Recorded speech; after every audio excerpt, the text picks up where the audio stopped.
Bienvenue à tous dans le tuto numéro 4. Donc celui-là, c'était pour dire un peu comment on fait les équipes. C'est vrai qu'on nous demande, on se demande souvent quel est le héros que je vais faire progresser, quel est le prochain que je fais avancer. Donc là, l'idée, c'est de regarder comment on fait progresser les héros. Déjà, bon là j'ai la chance d'avoir moi un peu de tout en panel, mais ça va permettre du coup de voir un peu le tri de ce qui peut se faire. Donc, ce qu'il faut savoir déjà, c'est que il y a plusieurs types de héros. Et il faut essayer d'avoir un peu de tous les types et d'avoir une équipe un peu homogène, ou en tout cas des équipes un peu homogènes, si on veut pouvoir aligner différentes équipes en cas de guerre. Donc, dans les différents types de héros, vous allez trouver ce que moi j'appelle les tireurs, c'est-à-dire ceux qui tapent fort, vite et un seul ennemi. Donc là, on a un exemple de chaque couleur, des classiques, 5 et 4 étoiles. J'essaie de mettre plutôt des 4 étoiles. Mais voilà, ça c'est des héros qui vont bien. Après, vous avez ceux qui vont faire des tirs de groupe. Donc intéressant aussi. Bon, la Quintus, l'Ixu, etc.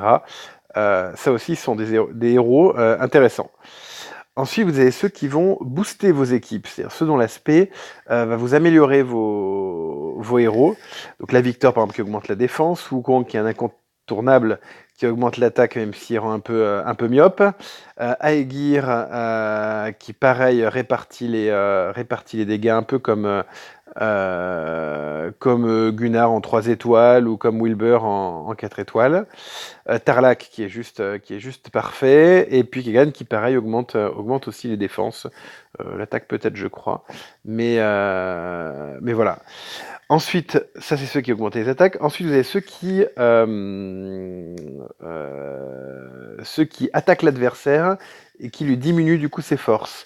Alors soit avec l'attaque, par exemple avec Zéline, qui du coup elle attaque directement, enfin fait diminuer l'attaque de l'adversaire, un peu comme Orgal. Vous avez ceux qui sont top et qu'il faut absolument avoir. Pour moi, Tiburtus et Grim, qui diminuent la défense de l'adversaire. Utao, qui sert vraiment à rien, faut pas l'avoir, mais c'est juste parce qu'il me fallait un jaune, et qui rend aveugle l'adversaire, un peu à la façon de Justice. Et Wilbur aussi, qui diminue la défense de l'adversaire, un peu incontournable comme Grim et Tiburtus. Ensuite, vous avez ceux qui diminuent la défense d'un seul élément. Donc ceux-là, pour moi, c'est les prioritaires. Si vous les avez, il faut les monter le plus vite possible. Il en existe 5 par couleur, enfin un par couleur, pardon. Il y a qu'en bleu où il y a Arthur et Frida qui ont cette capacité-là de diminuer la couleur. Donc là, si vous en avez un, il faut y aller, il faut les monter, ça en vaut la peine, ça sert contre les titans, ça sert pour les équipes. C'est ce qui fait qu'en ayant 2 jaunes dont un de ceux-là, vous arrivez à taper très très fort de la couleur qui correspond. Ensuite, vous avez la rubrique des soigneurs. Donc là, c'est plutôt classique. Là, j'ai mis quelques soigneurs classiques, mais vous en avez un peu dans toutes les couleurs.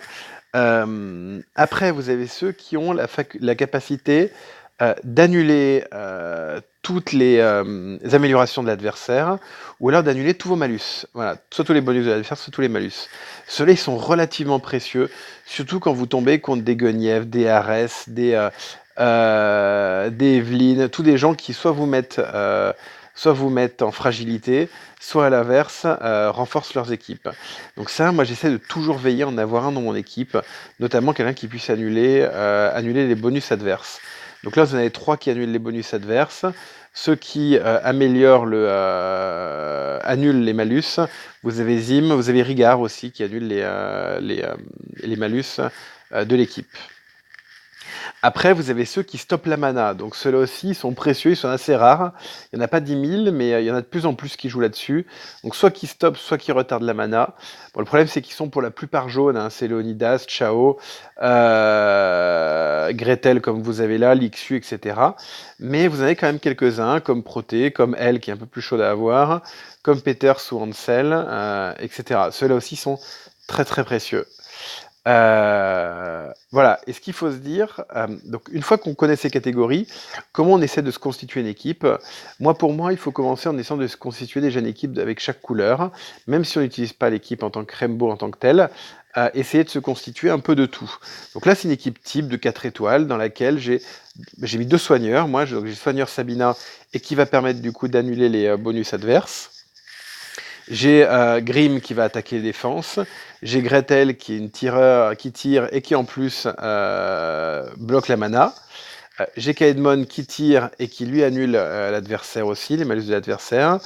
Et j'ai Bolt qui me permet d'améliorer mon attaque et de guérir un petit peu. À la limite, j'aurais pu remplacer Sabina par Rigard et j'avais une équipe encore plus complète puisque j'avais le soin comme Sabina, mais en plus j'avais quelqu'un qui est capable d'annuler les malus que je peux avoir. Donc moi, ce que je vous conseille à tous, c'est de d'abord vous dire est-ce que j'ai toutes ces catégories-là dans ma première équipe. Et une fois que vous avez fait ça, de vous dire est-ce que dans chaque couleur, j'ai ça. C'est-à-dire, est-ce que j'arrive. Alors, bon, faut voir les héros qui vont avec, mais dans les 4 étoiles, vous avez quand même pas mal de choses. On a tous un ou deux 5 étoiles ou quelques-uns. Et possiblement, vous avez 3 étoiles. Et donc, c'est vous dire tiens, si je vais si je veux me faire une équipe violette, voilà, je sais que j'ai un soigneur. Je vais bloquer la mana. J'ai quelqu'un qui va diminuer la défense. J'ai quelqu'un qui va diminuer la défense globale. Et puis, j'aurais peut-être besoin d'un tireur. Hop, Sartana ou Kyoda. Voilà. Donc moi j'ai fait comme ça, j'ai créé d'abord ma première équipe, que j'ai essayé de vouloir assez hétérogène, et après je me suis dit je continue de faire une deuxième équipe hétérogène, puis une troisième, puis une quatrième, pour en gros avoir 6 équipes hétérogènes, mais ce qui est très important, c'est qu'il n'y a aucun intérêt à avoir 6 Kirill, à avoir 6 Boltusk, même si l'équipe elle est parfaite et que l'équipe de base est bien, parce qu'en fait on se rend compte que, bon il y a une équipe qui sert pour les raids, voire deux, mais sinon après, toutes les autres ne servent que pour la guerre, et pour la guerre, on va devoir grouper les couleurs. Donc c'est là où c'est très intéressant de se dire, si j'arrive à panacher, il faut que dans chacune des couleurs, j'ai un peu de tout. Donc quand vous vous dites, tiens, j'ai Vivica et Poséidon, parce que vous avez beaucoup de bol au tirage, vous dites lequel j'augmente des deux. Ben, en fait, la bonne question à se poser, c'est qui j'ai déjà. Et si vous avez déjà Guenièvre, il vaut mieux laisser côté Vivica et faire progresser Poséidon. Si vous avez June déjà monté, à ce moment-là, c'est l'inverse. Vous laissez Poséidon et vous allez plutôt monter Vivica. Voilà.